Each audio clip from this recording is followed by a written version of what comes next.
right, welcome everybody to the first episode of Grown Women Grown Women where we talk about real conversations about real I have my heavy hitter to my left, which is Khadijah Bray. Alrighty, and I have the heavy hitter to my right, Pam Hucks. That's right. And I am Crystal Said That. Follow me on Facebook, Twitter, and Instagram. Crystal Said That. So what we do here is have real conversations about real If you're here for Real Housewives, turn it off now, because this is not going to happen. No. We are a safe, professional space for professional women who want to have real dialogue about real Our topic for today is, who is policing our hair? We are all natural hair beauties right here at this table, but for some reason our hair makes it to the legislative and federal level. Why? Because it's powerful. Because it's an art piece. Because people haven't seen it before. Because it's explosive. Because it's extraordinary. Because it shows too much of who we are, African people. That's a threat. African American women have been climbing the ranks, so using our hair against us is another way to just exclude us. And divide us. I want my hair that's wash and go to be accepted like your hair that's wash and go. Whose hair? Your hair. Oh, their hair. Whoever you may be. Well, of course, we've never heard about legislation for white women about their hair at all. I mean, I have never heard of the good. I'm just wondering what y'all doing. No, the good hair federation. Right? What legislated 25654? Well, we did have a good hair legislation. Listen, amongst ourselves. Listen. Yeah, that's all they did was pick up on it. It was some, Absolutely. I think there are things that we are naturally born with, naturally, organically born with, should be celebrated in the same way that it is on other people's bodies. But they've always shamed us. Even, what was it, the Hottentot and her behind? So now it's our hair. It's just, they've always found a way to racialize. Our lips are big. People get lip injection. Our hips are wide. People go and get hip injections. Our butts are round. People go and get silicone and stuff for the big butts. Okay? We have smaller waist. People getting stuff sucked out. We have fuller breasts. People getting breast implants and things of that nature. So everything that we come with, including our brown skin, that you will see a multitude of people it's culturally going to get tans and things like that to be in the skin that we're in. And I think that we had a comedian that said it best. I wanted to see him, Paul Mooney. Yeah, I love Paul Mooney. Paul Mooney said, legend. Everybody wants to be a nigga, but nobody wants to be a nigga. But listen, okay, let's just back that up just for a minute. We were niggas when we had nappy hair. Okay? We came here without a comb. But before that, this hair was celebrated, and you see respected. And you see it in all these sculpture pieces around museums around the world. I really believe that our self-acceptance has more to do with why this is on the government books. It's who's going to Washington to really talk about this? So is self-acceptance the same as rejecting of Eurocentricity? Are they two different things? But it's the same.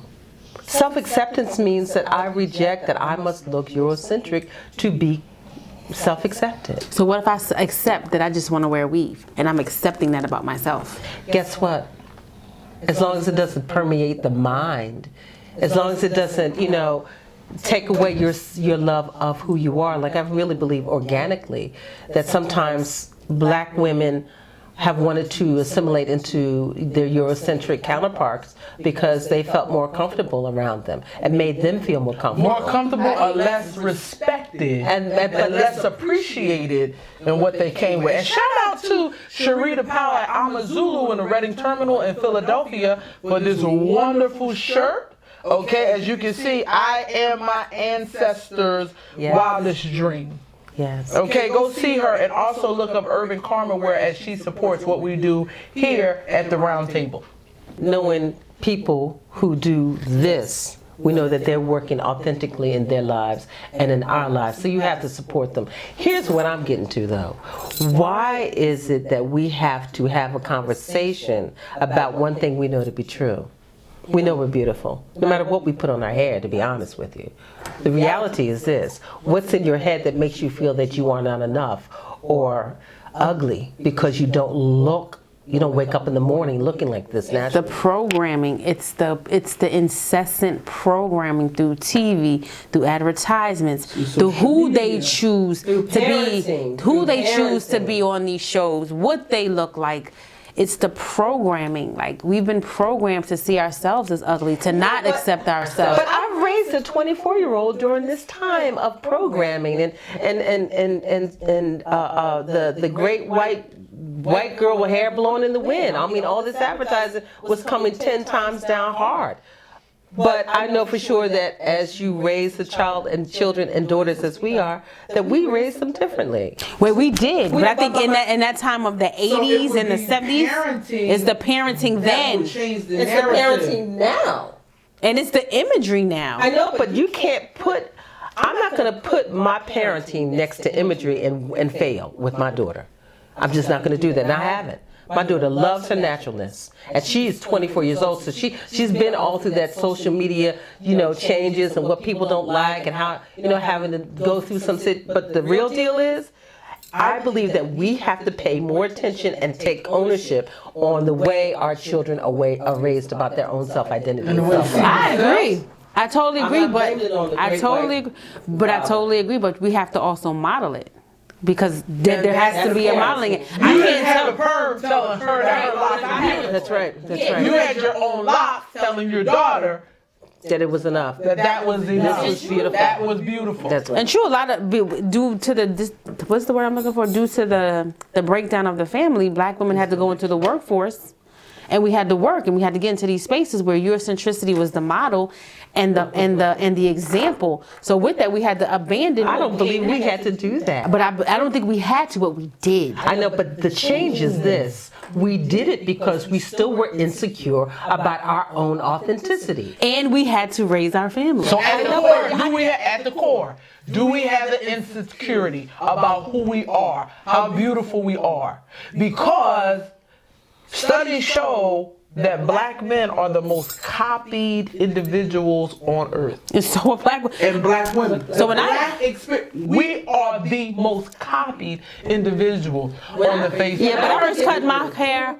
I felt awful. I didn't know why I did it. I wanted to undo what I had done, but it was a permanent change. So yes, I felt insecure about it because there was nothing. That's not true. It's not reinforced. If I cut your hair, is it even introduced? But if I cut your hair, does that take away the work that you do as a in your leadership position? Does that take away the work that your talent? Yeah, absolutely not. No. Okay. So here's what I'm saying. If I have a job where I am straightening my hair and I've decided that I'm not going to straighten it anymore, and I have to think about whether I'm going to be fired for going natural, tells me that you are more intimidated from the process of what white people think you are than who you know yourself to be. So I'm willing to fight for the freedom to be myself on the job, in the workplace. And I did it when I worked at Channel 6. And I went locked, and I got teased when my hair was locking up over there. But I think it's first a conversation with myself. It had nothing to do with my workspace.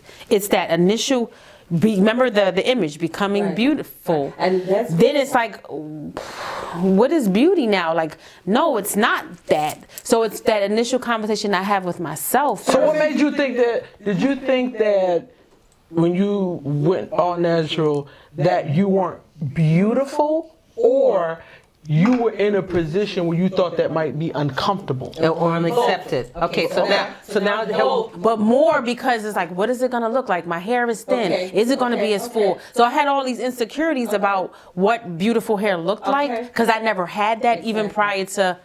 So then we can say there are two different things going on here in our minds as black women. Am I gonna lose my job, or I'm gonna find my beauty? what's more important to me right now? And as you said, got to pay my bills. I got to take care of my family. And I said, what? And I'm saying, what a compromise. It's awful. Because you are doing yourself an injustice to think that you are not the same a competent person to do your job when you go natural, to walk in any space. I believe most white men are more attracted to women with natural hair. Well, I could say that by being on some of the dating sites that a lot of white men are like me because of my natural hair, and I get approached about that. Let me just say this. Our hair is such an art piece. Yes. Yes. Again, it brings attention to our history. And a lot of people, and white folks, unless you're a historian or a scholar, aren't aware of that cosmic, that mind that's holding stuff that they don't want to talk about or they don't want to see. But they were offended by our hair. It's in our history. They were offended by our hair because it didn't look silky smooth. And then right after the Emancipation Proclamation, if there was a comb on the front door of a black church, that comb was meant to go through the hair of black women, and if it got kinked up, you couldn't get in. So we're going to image over 400 plus years of what we were told to look like. Madam C.J. Walker said, well, we're going to take care of your hair and make sure your scalp is good so you can mold your hair the way it should be molded. And you know what? A lot of our hair didn't look like this when we did it. It was molded into the shapes of white women's hairstyles. It was still a piece of sculpture because of the way our hair and the texture of our hair is. But now we're like unbound. And that gives a fright to white people. But it's an unbound beauty too. It's an unbound beauty, but it is such a huge thing that is on the legislative floor since 1989. It's civil rights. Like, who the heck? Right. But what type of shit is that? Why should, especially if we say in our Constitution, okay, or about people being made in God's image and things of this nature. So if you are of a belief,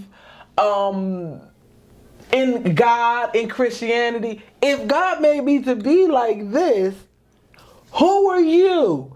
The religious police to come and say but you know that something's wrong with me? But in the words of my dad, you know the white man got a God complex. Right. They dictate what Eurocentricity is the center of the universe. Anything outside of that is to exclude. Our hair has been used to exclude. This is why we perming and weaving and to be included in the system. But I think like it's revolutionary what a lot of black women are doing now. Like, we're not with this.